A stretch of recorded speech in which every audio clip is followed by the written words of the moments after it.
مصر کا ایک قدیم گاؤں اپنی منفرد ثقافت اور سادہ طرز زندگی کی وجہ سے مشہور تھا۔ یہاں کے کھجور کے درخت اور مٹی کے بنے گھر گاؤں کی فطری خوبصورتی کو مزید نکھارتے تھے۔ اس گاؤں کی ہر شے ماضی کی ایک حسین یاد دلاتی تھی۔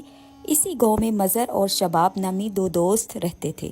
ان کی دوستی گاؤں بھر میں مشہور تھی اور لوگ ان کے تعلق کو مثال بنا کر پیش کرتے تھے۔ ان کے گھر قریب ہونے کے ساتھ ساتھ ان کے دل بھی ایک دوسرے کے لیے گہری محبت سے لبریز تھے۔ مظہر کے گھر میں اس کی بیوی اور 3 بچے خوشی خوشی رہتے تھے اور وہ پیشے سے ایک محنتی کاریگر تھا جو دن رات محنت کر کے اپنی روزی کماتا۔ دوسری طرف شباب کے 2 بچے اور ایک بیوی تھی اور ان کا کوئی کام کسب نہیں تھا، بلکہ وہ ایک شکاری تھا جو جنگل کی گہری وادیوں میں جا کر شکار کرتا تھا۔ جنگل کے جانوروں کو شکار کرنا اس کی زندگی کا حصہ بن چکا تھا اور اسی شکار سے گھر کا گزارا کرتا تھا۔ ایک دن مظہر نے شباب سے کہا، میرے بھائی، میں تم سے ایک بات کرنا چاہتا ہوں۔ میرا زیادہ وقت کام میں گزرتا ہے اور جب میں گھر سے دور ہوتا ہوں تو میرے بچے اکیلے رہ جاتے ہیں۔ میری زندگی کا سب سے بڑا خوف یہی ہے کہ کہیں وہ اکیلا ہونے کی وجہ سے کسی مشکل میں نہ پڑ جائے۔ اگر آپ مجھ پر ایک چھوٹا سا احسان کر سکے تو بہت بڑی مہربانی ہوگی۔ شباب نے فوراً جواب دیا، یار احسان کی کیا بات ہے، آپ کی بات تو سر آنکھوں پر۔ مظہر نے کہا، بھائی آپ ویسے بھی دن بھر فارغ ہوتے ہیں تو اگر کبھی وقت ملے تو میرے گھر کا تھوڑا خیال رکھا کرو۔ شباب اور مظہر کی دوستی روز بروز مضبوط ہوتی گئی اور دونوں ایک دوسرے کے ساتھ اچھے تعلقات میں رہنے لگے۔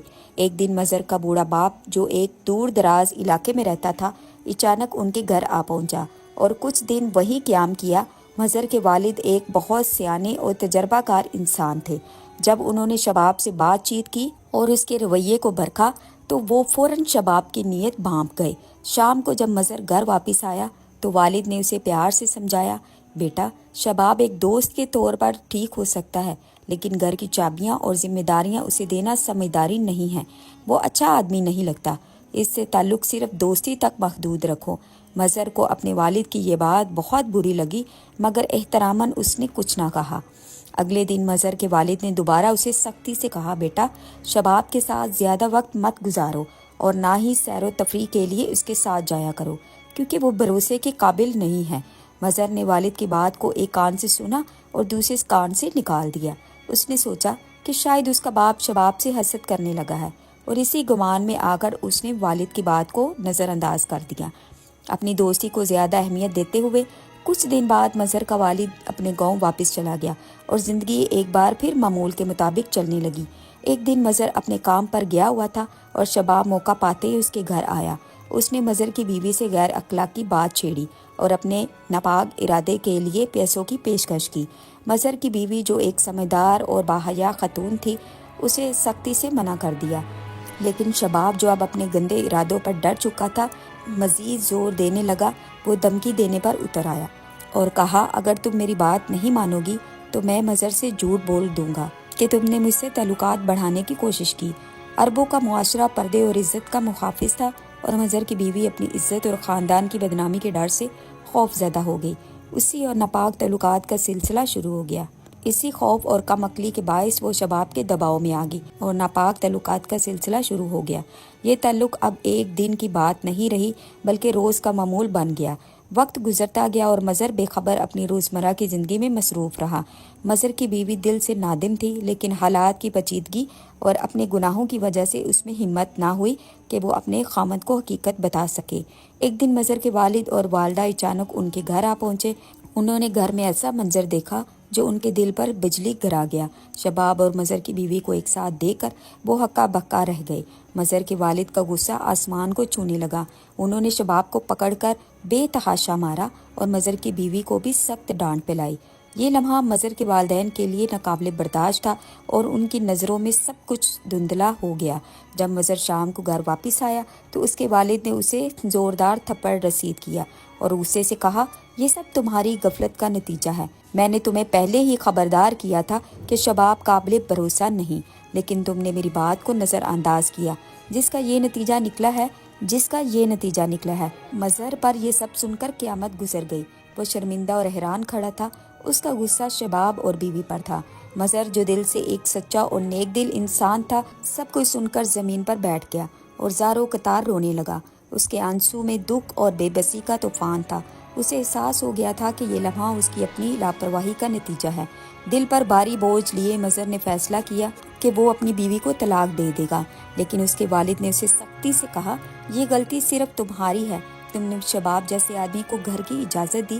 لیکن مظہر اپنی بیوی پر بھروسہ ختم کر چکا تھا اور آخرکار طلاق دے دی۔ بیوی پر قیامت ٹوٹ پڑی، لیکن یہ اس کے اپنے عمل کی سزا تھی۔